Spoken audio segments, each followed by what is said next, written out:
ঘরোয়া আয়োজনের hit recipe কি জানেন? গরুর মাংসের কালাবোনা।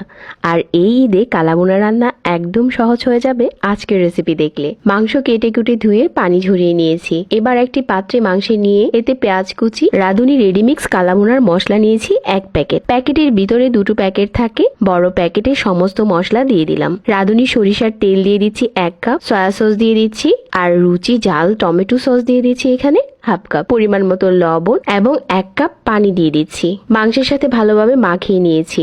এরপর পাত্রটি চুলায় বসিয়ে দিয়ে মাঝারি আঁচে রান্না করে নিচ্ছি। আর যদি ঝোলটা টেনে যায় এখানে চাইলে গরম পানি অ্যাড করতে পারেন। মাংস সিদ্ধ হয়ে ঝোলটা গাঢ় হয়ে এলে রাঁধুনি কালাবোনার মশলার সাথে যে ছোট প্যাকেটটা ছিল এই সমস্ত মশলা উপরে এখন ছড়িয়ে দিচ্ছি। মৃদু আঁচে আরো কিছুক্ষণ বসিয়ে নেড়েচেড়ে মাংসের কালারটা আনিয়ে নিচ্ছি। যখন কালো হতে শুরু করবে 1 টেবিল চামচ রুচি ঝাল সস এবং কিউব করে কেটে নেওয়া পেঁয়াজ দিয়ে কিছুক্ষণ বসিয়ে নিয়ে এখন এই সুস্বাদু কালাবোনা পরিবেশন করার জন্য একদম রেডি। এটা আপনি চাইলে নান, রুটি, পোলাও অথবা সাদা ভাতের সাথেও পরিবেশন করতে পারেন। 7 থেকে 8 জনের পরিবেশন উপযোগী।